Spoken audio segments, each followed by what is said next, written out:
Hello guys, welcome to my YouTube channel. ഇന്നത്തെ നല്ലൊരു അടിപൊളി രക്തശാലി അരിയുടെ പായസമാണ് ഉണ്ടാക്കാൻ പോകുന്നത്.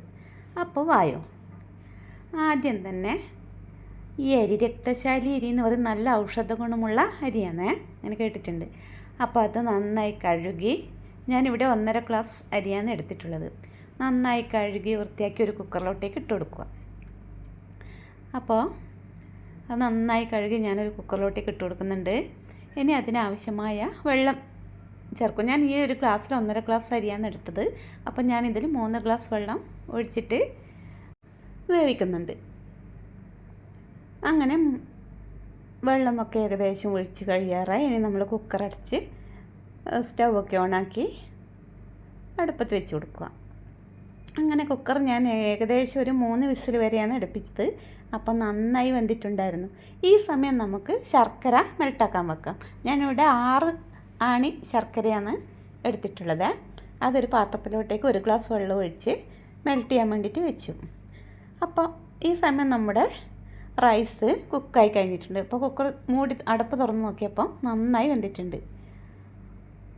ഇനി നമ്മുടെ ശർക്കര പാനി ഏകദേശം ആവാറായിട്ടുണ്ട്. ഇനി അത് ഈ റൈസിലോട്ടേക്ക് ഒഴിച്ചു കൊടുക്കണം.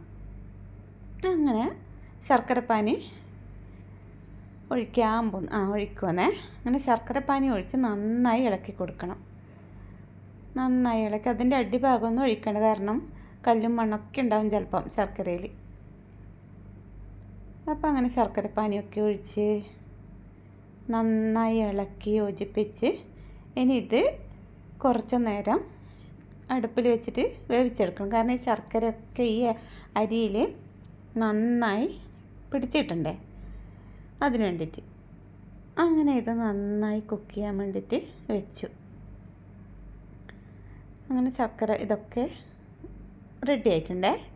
ഇനി നമുക്ക് ഈ സമയം ഒരു കഷ്ണം ബട്ടർ ഇട്ട് കൊടുക്കുന്നുണ്ട് ഞാൻ ഇതിൻ്റെ അകത്തേക്ക്. ബട്ടർ ഇട്ട് കഴിഞ്ഞാൽ നല്ലൊരു ടേസ്റ്റാണ്.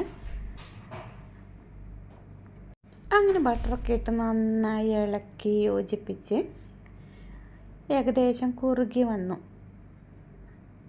ഇതിങ്ങനെ കുറുകി വന്നു, നല്ല ശർക്കരയൊക്കെ പിടിച്ചിട്ടുണ്ട്. ഇനി നമുക്കിതിൻ്റെ അകത്തേക്ക് തേങ്ങാപ്പാൽ ഒഴിച്ച് കൊടുക്കണം. ഞാനിവിടെ 3 ഗ്ലാസ് തേങ്ങാപ്പാലാണ് ഒഴിക്കുന്നത്. ഇവിടെ പാക്കറ്റിൽ വാങ്ങിച്ച തേങ്ങാപ്പാൽപ്പൊടിയാണ് ഞാൻ യൂസ് ചെയ്യുന്നത്. നാട്ടിലങ്ങനെ നമുക്ക് തേങ്ങയൊക്കെ ചിരകി അടിച്ച് പാലൊക്കെ എടുത്തിട്ട് ഒഴിക്കാമായിരുന്നു. ഇവിടെ തേങ്ങക്കൊക്കെ കുറേ വില കൂടുതലായത് കാരണം തേങ്ങാപ്പാൽപ്പൊടിയാണ് ഞാൻ വാങ്ങിച്ചിട്ടുണ്ടായിരുന്നത്.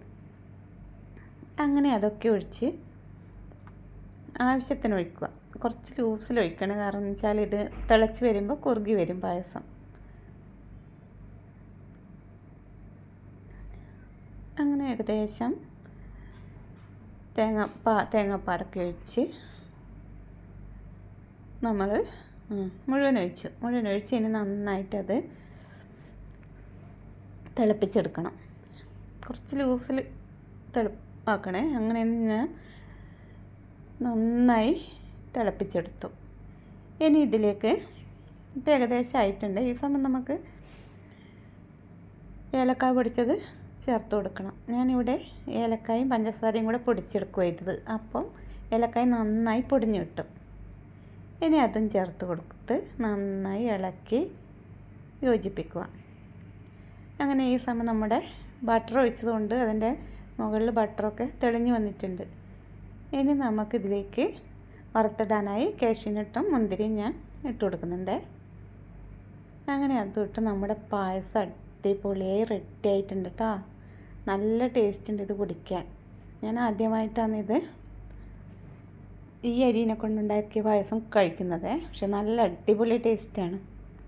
അപ്പോൾ എല്ലാവരും ഉണ്ടാക്കി നോക്കണം കേട്ടോ. ഇത് വാങ്ങിക്കാൻ കിട്ടും. ഈ അരി രക്തശാലി റൈസ് എന്നിട്ട് വാങ്ങിക്കാൻ കിട്ടും. ഇത് പണ്ട് കാലത്തൊക്കെ രാജാക്കന്മാർ മാത്രം ഉപയോഗിച്ചിരുന്ന അരിയാണെന്ന് പറയുന്നത് കേട്ടിട്ടുണ്ട്. പക്ഷെ ഇപ്പോൾ ഇത് എല്ലാത്തിനും ഔഷധ ഗുണമുള്ള അരിയാണെന്നും കേട്ടിട്ടുണ്ട്. അങ്ങനെ ഞാൻ മോനെ ടേസ്റ്റ് നോക്കാൻ കൊടുത്തു. അവൻ പറഞ്ഞു സൂപ്പറാണെന്ന് പറഞ്ഞു. അപ്പം ഈ ചാനൽ കാണുന്നവർ ലൈക്ക്, കമൻറ്റ്, സബ്സ്ക്രൈബ് ചെയ്യണേ. പിന്നെ അതുപോലെ ഈ അരി വാങ്ങിച്ചിട്ട് എല്ലാവരും ഒന്ന് ഉണ്ടാക്കി നോക്കുകയും വേണം കേട്ടോ. ഇത് പല രോഗങ്ങൾക്കും മാറാൻ നല്ലതാണെന്ന് പറയുന്നത് കേട്ടിട്ടുണ്ട്. Okay, bye bye.